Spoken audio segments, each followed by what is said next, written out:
Assalamualaikum warahmatullahi wabarakatuh. Saya akan menjelaskan PowerPoint saya yang berjudul Kisah Keteladanan Nabi Sulaiman.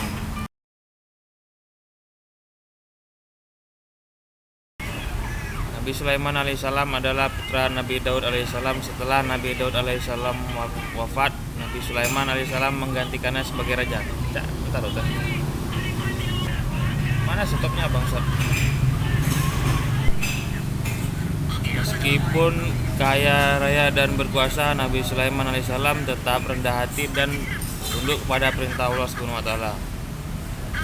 Pada suatu hari Nabi Sulaiman alaihissalam dan tentaranya melakukan perjalanan, sampailah mereka pada suatu lembah yang banyak semutnya. Akan tetapi tidak ada yang menyadarinya kecuali Nabi Sulaiman alaihissalam.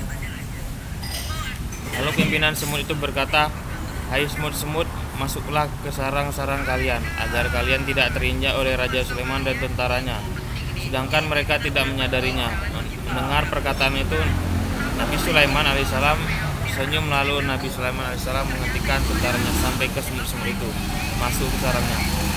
Inilah mukjizat Nabi Sulaiman alaihissalam yang diberikan oleh Allah Subhanahu wa taala, mengerti bahasa binatang.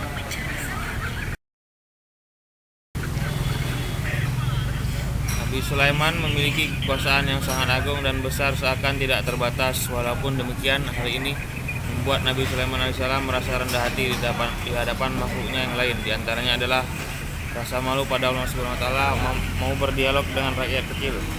Nabi Sulaiman senang bekerja sebagai wujud syukur, juga kehebatan kekhusyuan salat Nabi Sulaiman alaihissalam. Beberapa tafsir menyebutkan bahwa meninggalnya Nabi Sulaiman adalah ketika beliau sedang berdiri melaksanakan sholat.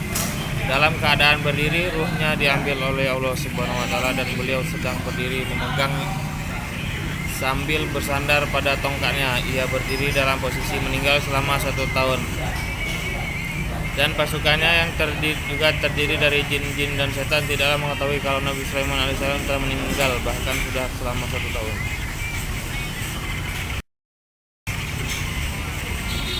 Satu nabi yang memiliki kecerdasan tinggi. Pada suatu hari ada peristiwa yang menunjukkan kecerdasan dan ketajaman otaknya yang terjadi pada salah satu sidang peradilan yang ia anut turut menghadirinya. Dalam persidangan itu ada 2 orang datang mengadu meminta Nabi Daud mengadili perkara persidangan itu. Ada 2 orang datang mengadu untuk menyelesaikan masalah itu, yaitu kebun dan tanaman. Salah seorang dari kedua laki itu telah dimasuki oleh kambing-kambing ternak kawannya di waktu malam, yang mengakibatkan rusak perkarangan yang sudah dirawatnya begitu lama. Sehingga mendekati masa panen, kawan yang diadukan itu mengakui kebenaran perpaduan kawannya dan bahwa memang hewan ternaknya lah yang merusak kebun dan perkarangan kawannya itu.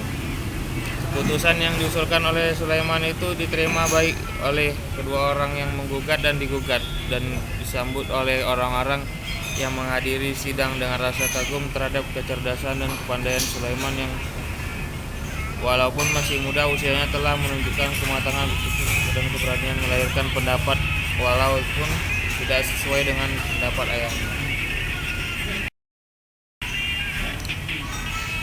2 nabi yang memiliki sifat rendah hati.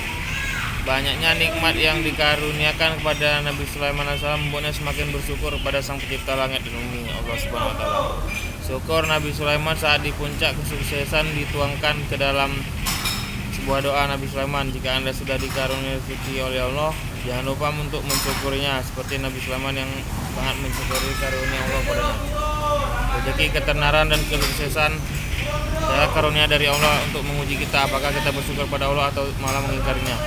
Sungguh tidak tepat ketika ada orang mengatakan sesuatu ini adalah hasil kerja orang seperti ini tidak akan kekal kesuksesannya karena tidak bersyukur. Sebaiknya kita mengatakan, kesuksesan ini adalah dari Allah, agar aku mensyukurinya. Nabi yang memiliki rasa kasih sayang terhadap sesama. Allah Subhanahu wa taala memberikan salah satu mukjizat pada Nabi Sulaiman berupa mengerti bahasa binatang. Suatu hari rombongan besar Nabi Sulaiman hendak menuju lembah Asgalan, dan rombongannya itu terdiri atas Nabi Sulaiman dan umatnya, malaikat, jin serta binatang-binatang. Di tengah perjalanan beliau menyuruh rombongannya berhenti. Berhentilah sejenak, kita beri waktu kepada makhluk Allah untuk menyelamatkan diri, ucap Nabi Sulaiman. Wahai Nabiullah, mengapa kita tiba-tiba berhenti di tengah jalan? Tanya salah satu rombongan. Di depan ada lembah semut yang di dalamnya terdapat jutaan semut. Mereka akan kusuruh untuk berlindung agar tidak terinjak oleh rombongan kita, jawab Nabi Sulaiman. Sekian, terima kasih. Lebih dan kurang saya mohon maaf. Saya akhiri. Wassalamualaikum warahmatullahi wabarakatuh.